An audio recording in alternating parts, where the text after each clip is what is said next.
Welcome to the thefogvlog. How's it, guys? Welcome to another episode of Easy Does It, where we look at various new flavors and experiment with them, play with them, give you some inside information of how to use them, suggested pairings, so on. You can make up your mind whether you like this particular flavor and what you can do with it. So today we're looking at Molinberry's Panna Cotta, relatively new release. It's been around for a couple of months locally, and been quite surprised by it. Added a nice trick up my sleeve to create a nice, stunning and creamy panna cotta, and I think they've done a very good job with it. So Molinberry describes the panna cotta on their website as a creamy and soft panna cotta dessert with soft cream and a hint of raspberry and a touch of vanilla.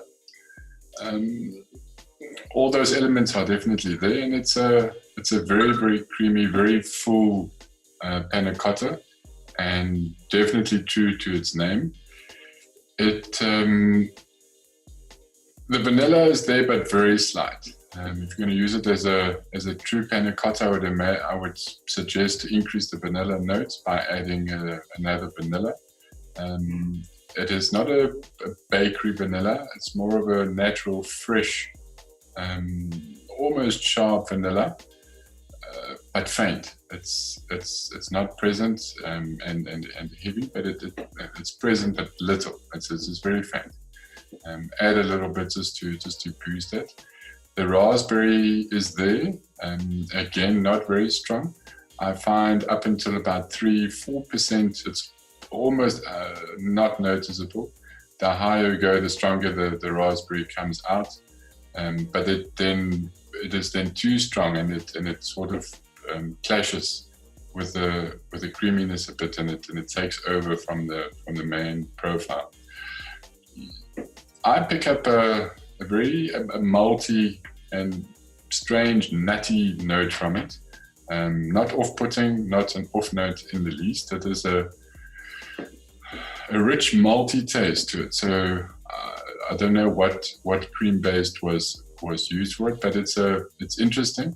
It's not expected as you expect a traditional panna cotta just to be a plain cream, sweetened and thickened. But the malty note to it might be, is useful in many applications. But if you're not expecting a nutty or malty note, it may clash with an idea that you have. The uses I've tried from 1%, it was too faint. The profile doesn't work at all. I find it getting into its own at about 2.5-3%, up until 5%. 5% it becomes very heavy. As a single flavor, it may work at about 5%, but it will be very linear. It needs a little bit of something just to add a different dimension to it. Some nice, not too many recipes online about it. There's a few recommendations that I can put through. Definitely, this lavender mist. This really, really surprised me. And the panna cotta used here at 4.5%, and paired with a bit of honey to give a sweetness to it.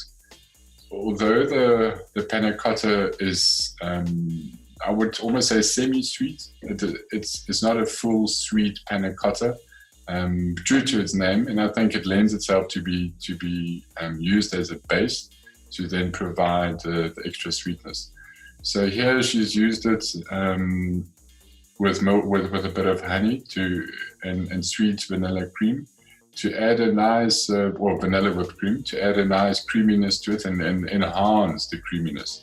A bit of almond cookie, and lavender, which worked very, very well on this one. The picture describes it perfectly. Very creamy. the panna cotta used high, so at 4.5%. But it works. And I think the vanilla cream as an application that I've used just boosts it a bit and adds that extra creaminess and just removes some of the denseness from it. And another one, again, same creator, using it here in a bit of a different application, is a dark spiced rum and dark chocolate. With the panna cotta used sparingly at 2.5%. Again, with a bit of sweet cream and vanilla pudding to provide body, and then the lava cake to give that delicious chocolatey note to it, and then Jamaica special for that nice rum. So panna cotta rum infused chocolate syrup, and it's a thing of beauty. The one I preferred and liked the most from the recipes published on all the flavors was the one by Daddy K91. And used simple ingredients just to highlight the versatility of this of panna cotta. Used very low at 2%, but at 2% it works, and it doesn't have that strong, overpowering creamy note to it. So works very, very well at 2% with a bit of Greek yogurt. And I picked up the idea here just to cut the panna cotta slightly with a bit of Greek yogurt. And in here, which is sort of a traditional Greek dessert. And then again with honey, vanilla and fig, and it works very, very well. And that is a delicate, smooth, easy bake, beautiful recipe.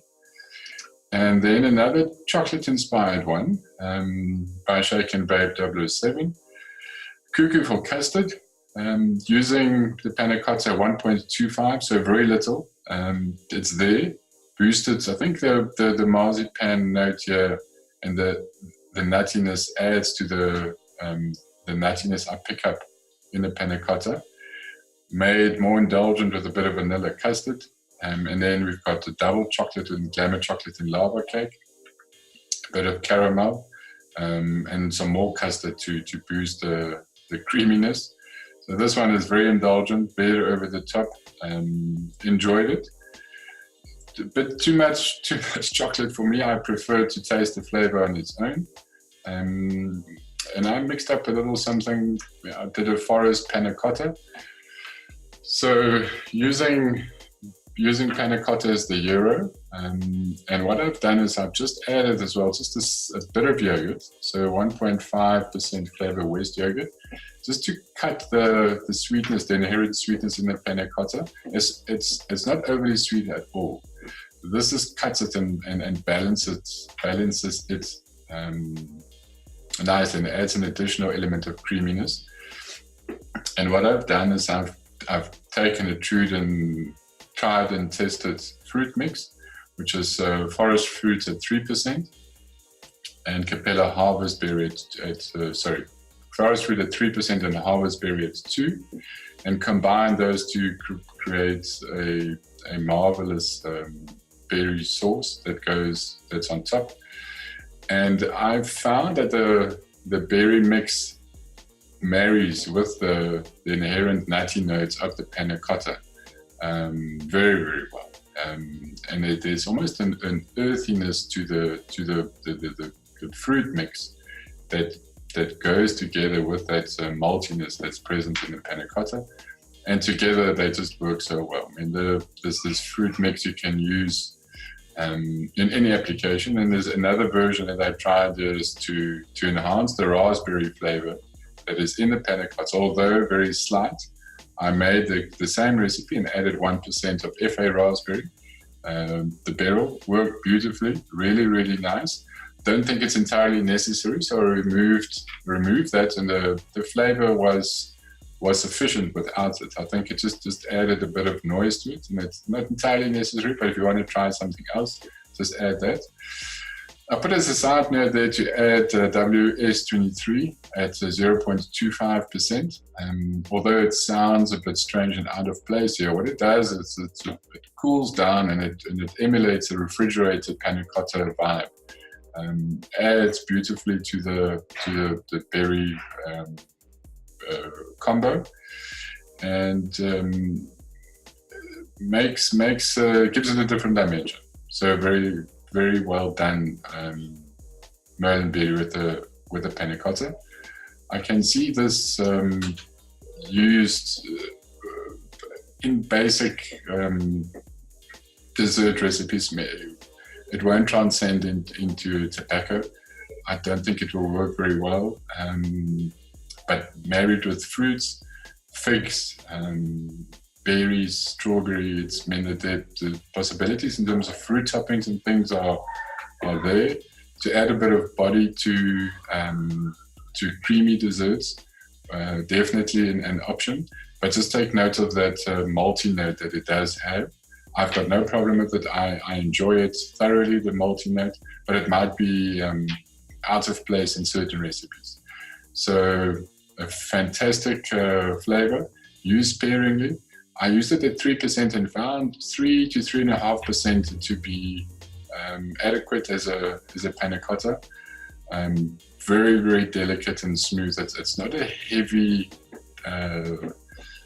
fill your mouth panna cotta. So it's nice and delicate, but very, very pronounced, without being overbearing.